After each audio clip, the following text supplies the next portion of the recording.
This is Nina's story. I'm 69. My 2 grown-up children and grandchildren live nearby. I'm a widow and I live with my very fussy Persian cat. Before diagnosis, I was enjoying retirement and keeping active by walking and cycling. I had never felt so well. I was diagnosed with breast cancer following a routine scan and have undergone nearly a year of treatment since then, including 2 courses of chemotherapy, surgery and radiotherapy. I feel lucky that the cancer was found. When they say cancer, it knocks you flying.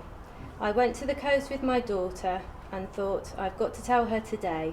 We sat down and had tea and I showed her the letter. She came with me to my first appointment.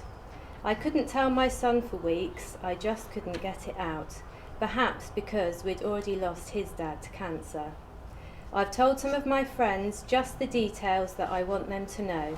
I probably don't want to burden them. I could share my feelings about the cancer and what had happened to me with the coordinator and Marion more than anybody else. We talked about many things. It wasn't difficult at all, and I knew they were there to support me. Owing to the effects of the chemotherapy, I couldn't carry anything in my head, so would forget what was said. I didn't feel like myself at all. I felt turned inside out. Other side effects meant that I stopped driving and lost the confidence to use the bus and go out. I was supported at several hospital appointments and Marion took written notes for me to refer to afterwards. When some friends took me to another appointment, they then made notes in the same way for me. When I was offered surgery, I felt stunned.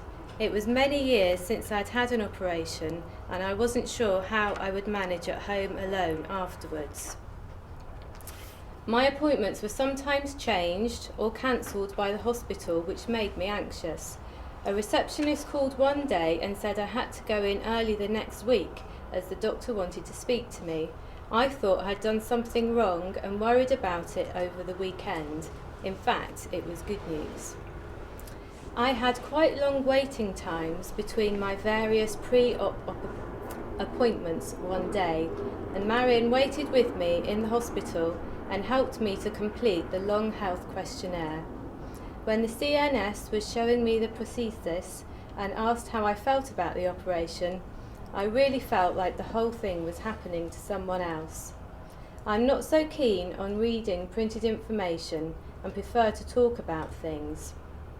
I've been able to say to one consultant who used medical terms, "Does that mean?" to get a better explanation.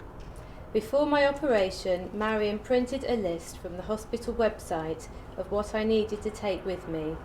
She provided me with information on getting extra help at home and meal deliveries in case I needed it after my operation, and she also looked into local health walks. After my operation, Marion called to see how I was and find out when I would be going home. I felt more confident with someone behind me. I was quite afraid of one particular health professional, and when we went in for the appointment, Marion said we'll do it together, which helped a lot. I feel listened to. Now I am getting out more, driving my car again and using the bus for local trips. I felt at times that the treatment regime was too much to cope with. It makes you feel low. Some nurses are like icebergs when what you need is someone to give you a bit of comfort. I have mentioned to Marion that at least half a dozen times I was spoken to by medical staff in a way that I thought thoughtless, abrupt or unkind. These memories have stayed with me. Some remarks about how I was struggling to cope on one occasion made me feel more anxious about going to hospital the next time. More than once I felt nurses were dismissive about treatment side effects that I was asking about. I know I could follow up these issues, but I've decided not to. It's good to have someone else to rely on when you're alone.